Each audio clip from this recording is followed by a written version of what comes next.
Before we get too far into your life journey, I want you to talk to the audience that may watch this discussion and kind of in broad strokes explain what autism is. From my research, it's not a disease, it's a disorder.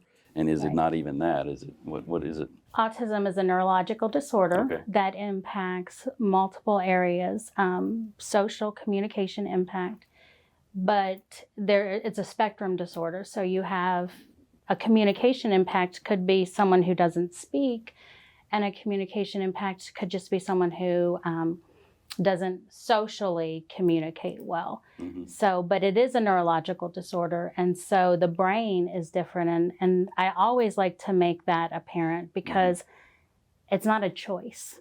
We're not making, people with autism are not making a choice to be different. Their brains are different. And one of the biggest impacts is a sensory impact. Could you tell me more about that? Yes, we have to make up for their sensory differences and teach them how to compensate for those. For people who are nonverbal on the autism spectrum, we have no idea what cognitively they know and what they're trying to communicate. And it's really frustrating when someone's trying to communicate and they can't.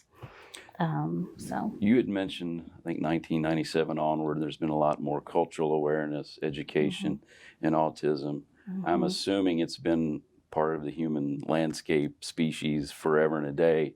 What did we used to call it? What did we used to, or how did we not treat it, 100 years ago, 40, 50 years ago? Did it have a name or what? So in the mid-1900s was when we started calling it autism and Asperger's syndrome. But I think it was called something different before. It was, people were labeled as having a cognitive impairment or sometimes schizophrenia. We defined it differently. So it was in the 1990s that the federal legislation for special ed made it the 13th disability area. And so children could be found eligible for special education under autism spectrum disorders.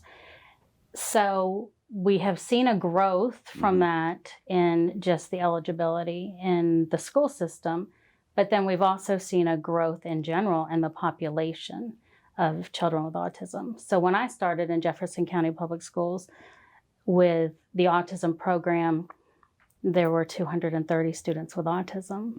And when I left last year, there were over 1,100 students with autism as their disability. Is that because we've gotten better as a society and culture, or is that another factor? There are mixed factors in that growth, genetic and environmental factors. And that was actually my next question I wanted to ask you about that. It may not be a fair question, but is it genetic, environmental, both? It's both. So I worked for the Weiskopf Child Evaluation Center here, and they have a genetic component. And the geneticist I was talking to one day, and he said, we know that there's a genetic component to autism. We don't know how much of that it is, but there's an environmental component too, and it's growing so fast. But if there weren't a genetic component, we wouldn't have higher rates in siblings or multiples.